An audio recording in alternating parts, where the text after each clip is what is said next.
এমন একটি পদ্ধতি আছে যার মাধ্যমে আপনারা চাইলে ছেলে সন্তান কিংবা মেয়ে সন্তান নিতে পারেন। তো ভিডিওটি সেভ করে রাখুন অথবা শেয়ার করে রাখুন যেন হারিয়ে না যায়। তো চলুন শুরু করি ভিডিওটি। প্রথমে আমাদের একটা ইনফরমেশন জানতে হবে, সেটা হচ্ছে ছেলে আর মেয়ের মধ্যে প্রধান পার্থক্যটা কি সায়েন্টিফিক্যালি। সেটা হচ্ছে একটা ক্রোমোজোম। ছেলেদের মধ্যে যে ক্রোমোজোমটা থাকে সেটা হচ্ছে XY ক্রোমোজোম, আর মেয়েদের মধ্যে যে ক্রোমোজোমটা থাকে সেটা হচ্ছে XX ক্রোমোজোম। এইটা হচ্ছে প্রধান বৈশিষ্ট্য একটা ছেলে এবং মেয়ের। এখন চলুন আমরা দেখি, একটা ছেলে থেকে শুক্রাণু আর একটা মেয়ে থেকে হচ্ছে ডিম্বাণু বের হয়। তো আমরা ছেলে থেকে যে শুক্রাণু পাই সেটা হচ্ছে একটা পুরুষের প্রতিবার বীর্যপাতে সাধারণত 40 থেকে 300 মিলিয়ন শুক্রাণু থাকে, যেটা হচ্ছে 4 কোটি থেকে 30 কোটি পর্যন্ত। তো যার মধ্যে অর্ধেক হচ্ছে এক্স ক্রোমোজোম এবং বাকি অর্ধেক হচ্ছে ওয়াই ক্রোমোজোম।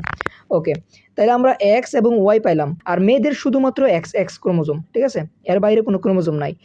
এখন একটা এক্স যদি একটা ছেলের থেকে যখন একটা শুক্রাণু যায় মেয়ের ডিম্বাণুর সাথে মিলিত হয়, তাহলে হচ্ছে এক্স আর এক্স যখন মিলিত হয় তখন তৈরি হয় এক্স এক্স, মানে হচ্ছে মেয়ে। এক্স এক্স মানে হচ্ছে মেয়ে। আর একটা ওয়াই শুক্রাণু যখন একটা এক্সের সাথে মিলিত হয় তখন হচ্ছে এক্স ওয়াই, মানে হচ্ছে ছেলে। তাহলে আমাদের দরকার হচ্ছে ছেলে পাওয়া।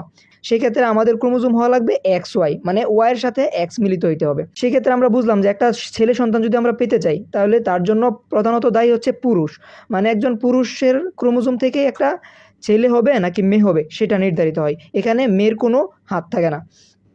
এরপর হচ্ছে আমরা কিভাবে পেতে পারি একটা ছেলে সন্তান। ছেলে সন্তান পাওয়ার কিছু প্রচলিত পদ্ধতি।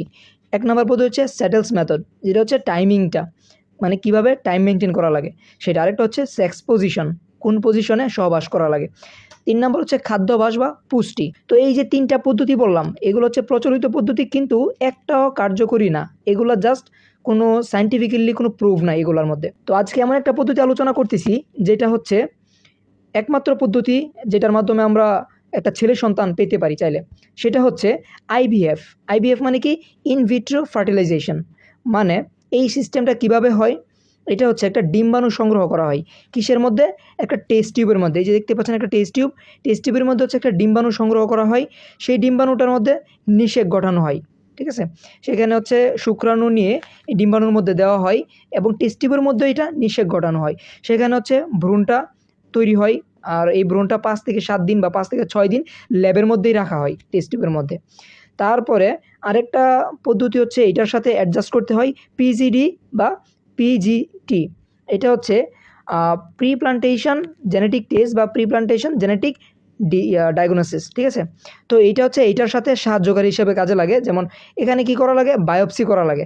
এই যে টেস্ট টিউব থেকে কয়েকটা কোষ আমাদের সংগ্রহ করা লাগে, ঠিক আছে। তারপর হচ্ছে জেনেটিক টেস্ট। এখানে ছেলে কোষ কোনগুলো আছে, মেয়ে কোষ কোনগুলো আছে, মানে এক্স ওয়াই কোনগুলা আর এক্স এক্স কোনগুলা।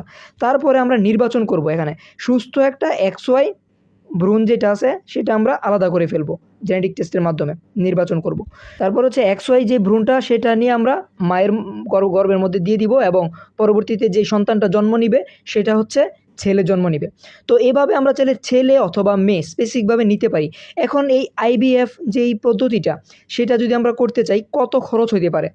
6 থেকে 10 লক্ষ টাকার মতো খরচ হতে পারে, কখনো কখনো তার চাইতে বেশি টাকাও খরচ হইতে পারে, ঠিক আছে।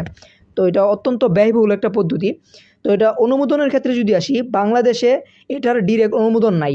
বাংলাদেশে যারা হচ্ছে ইনফার্টিলিটি, মানে যাদের জন্ম হচ্ছে না, সন্তান জন্ম দিতে অক্ষম, তাদের ক্ষেত্রে এই পদ্ধতিটা অবলম্বন করার জন্য অনুমতি দেওয়া হয়।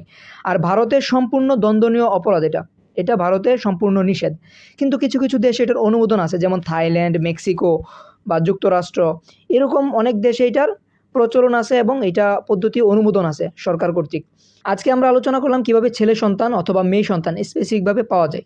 তো আমি সবার কাছে সাজেস্ট করবো এইটাই, আল্লাহ প্রদত্ত বা সৃষ্টিকর্তা প্রদত্ত যেই সন্তান দিবে সেটা নিয়ে সন্তুষ্ট থাকা উচিত। তো আজকের ভিডিও এই পর্যন্ত। ভিডিওটি ভালো লাগলে সেভ করে রাখতে পারেন, শেয়ার করে অন্যদের মধ্যে ছড়িয়ে দেন যেন সবাই এই বিষয়টা সম্পর্কে সতর্ক হতে পারে এবং জানতে পারে। আসসালামু আলাইকুম।